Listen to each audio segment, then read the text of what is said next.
नमस्ते। आज के इस दिलचस्प विश्लेषण में हम सभी का स्वागत है। आज हम एक ऐसी चीज के पीछे छिपे रहस्य को डिकोड करने वाले हैं जिसे रोज देखा जाता है। जी हाँ, हमारा कैलेंडर, जिस पर हमारी पूरी जिंदगी, हमारी सारी प्लानिंग टिकी होती है ना? लेकिन सच कहूं तो हम शायद ही कभी इसके पीछे के असली गणित या इतिहास पर गौर करते हैं।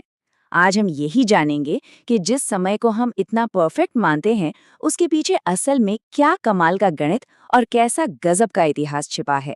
तो चलिए बिना किसी देरी के शुरू करते हैं। अब क्या कभी ये सवाल मन में आया है कि आखिर फरवरी में ही ठीक 28 दिन क्यों होते हैं? मतलब बाकी सभी महीनों के पास आराम से 30 या 31 दिन हैं, तो फिर बेचारी फरवरी को सिर्फ 28 दिन ही क्यों मिले? देखा जाए तो ये एक ऐसा रोजमर्रा का सवाल है जिसके पीछे एक बहुत ही अजीब ऐतिहासिक और गणितीय रहस्य छिपा हुआ है। चलिए मिलकर इस मिस्ट्री को सॉल्व करते हैं। ओके, तो चलिए इसमें गहराई से गोता लगाते हैं।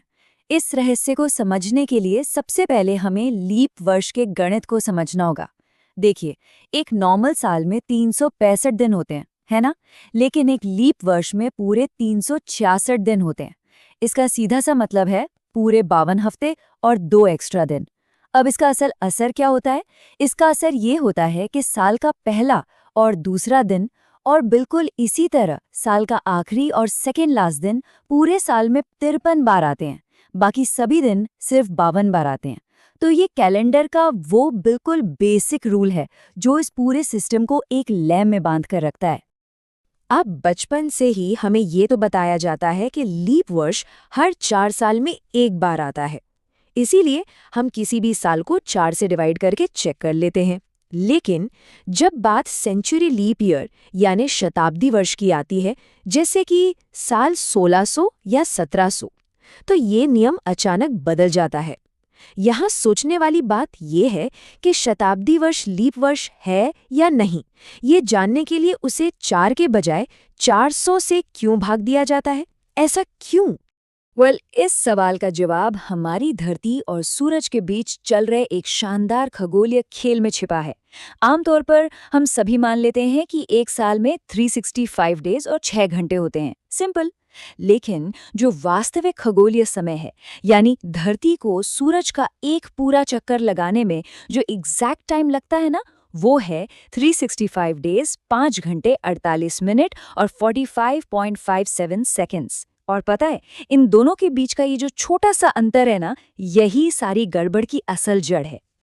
तो हुआ ये कि जब ग्रेगोरियन कैलेंडर बनाया जा रहा था, तब इसे बनाने वालों ने अपनी सुविधा के लिए उन 5 घंटे और 48 मिनट को राउंड फिगर करके पूरे 6 घंटे मान लिया।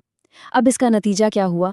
उन्होंने जाने अनजाने में हर एक साल के अंदर अपनी तरफ से लगभग 12 मिनट फालतू जोड़ दिए। अब सुनने में ये 12 मिनट बहुत मामूली लगते हैं, है ना? लेकिन समय के साथ ये छोटी सी गलती बहुत बहुत बड़ी बन गई। और ये स्लाइड बहुत ही बेहतरीन तरीके से दिखाती है कि कैसे यही 12 मिनट समय के साथ एक पहाड़ बन गए। हर साल के वो 12 एक्स्ट्रा मिनट जब 400 सालों तक लगातार जुड़ते चले गए, तो वो 4800 मिनट बन गए। अगर हम इसे घंटों में बदलें तो ये लगभग 80 घंटे होते हैं। और दिनों में पूरे 3 दिन। जी हाँ, 3 पूरे दिन। इसका मतलब ये था कि हर 400 साल में हमारा कैलेंडर सूरज की असल चाल से पूरे 3 दिन आगे भाग रहा था। सोचिए, अगर इसे ऐसे ही छोड़ दिया जाता तो कुछ सदियों बाद सर्दियां जुलाई में पड़ने लगतीं। अब इस भयंकर गड़बड़ी को सुधारने के लिए सच में एक कमाल का तरीका निकाला गया। हमें किसी भी तरह उन 400 सालों में से वो 3 एक्स्ट्रा दिन घटाने थे। तो तय ये किया गया कि 400 साल के पीरियड में जो पहला 100वां साल आएगा, वो 4 से पूरी तरह डिवाइड होने के बावजूद लीप वर्ष नहीं माना जाएगा।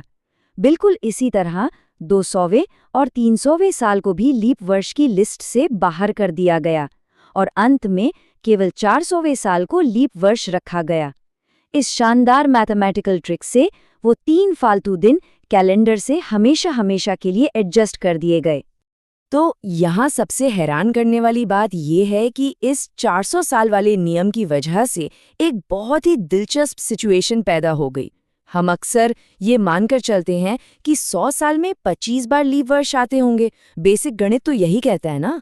लेकिन ऐसा बिल्कुल नहीं है। 100वां साल लीप वर्ष न होने की वजह से किसी भी सामान्य 100 साल के स्पैन में केवल 24 लीप वर्ष ही होते हैं।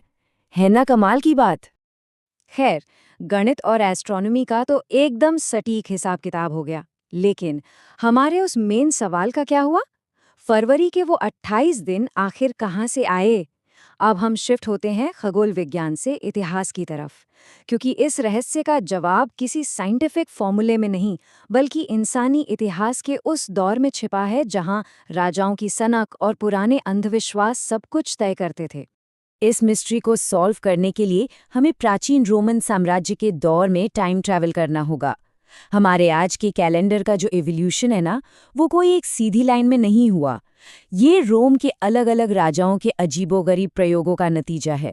शुरुआत हुई रोमिलस से, फिर आए न्यूमा पोम्पिलियस और अंत में महान जूलियस सीजर। और इनमें से हर एक ने अपनी सहूलियत और अपने अपने अंधविश्वासों के हिसाब से कैलेंडर को तोड़ा और मरोड़ा। आइए देखते हैं कि ये सब कैसे शुरू हुआ।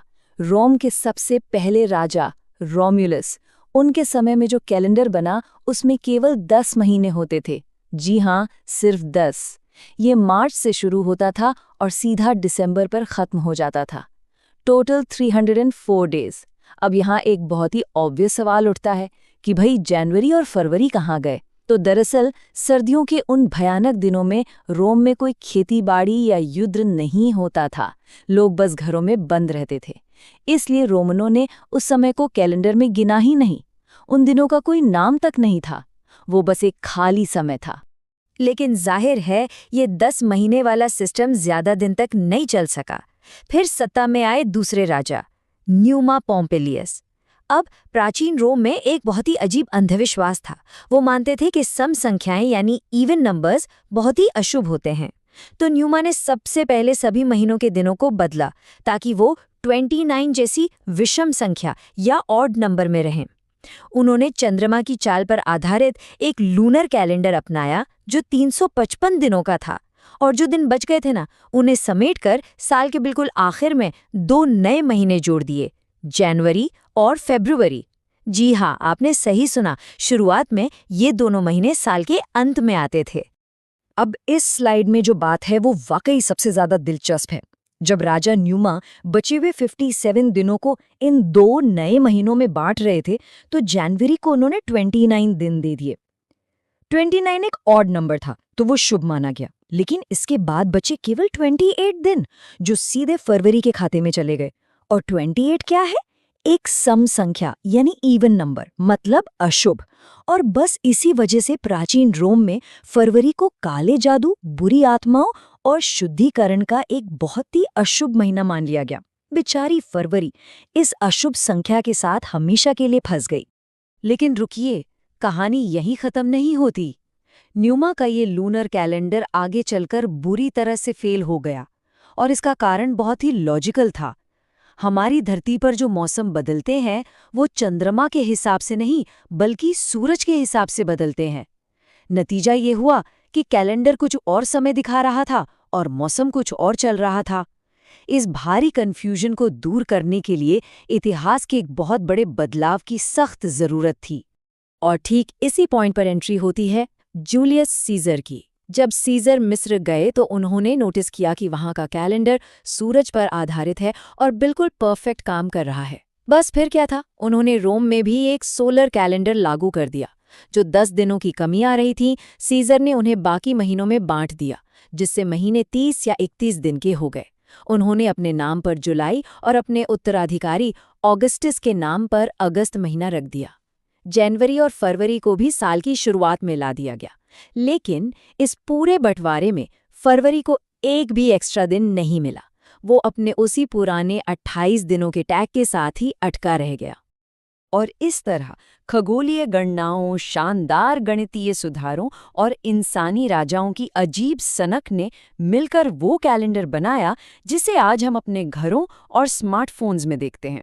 सच में ये सब सोचने पर मजबूर कर देता है ना, कि जिन अदृश्य सिस्टम्स पर हमारी पूरी जिंदगी टिकी है, उन्हें हम कितनी आसानी से बिना कोई सवाल किए बस सच मान लेते हैं। क्या पता उनके पीछे भी ऐसे ही और कितने अनसुलझे रहस्य छिपे हों। तो अगली बार जब भी फरवरी का महीना शुरू हो, तो उसके 28 दिनों के इस शानदार और थोड़े अजीब सफर को जरूर याद कीजिएगा। चीजों को जानने की इस उत्सुकता को हमेशा जिंदा रखिए। आज के इस विश्लेषण में साथ जुड़ने के लिए बहुत बहुत धन्यवाद। वीडियो को लाइक करें, चैनल को सब्सक्राइब करें। वीडियो अच्छा लगा हो तो कमेंट जरूर करें। धन्यवाद। जय हिंद, जय भारत।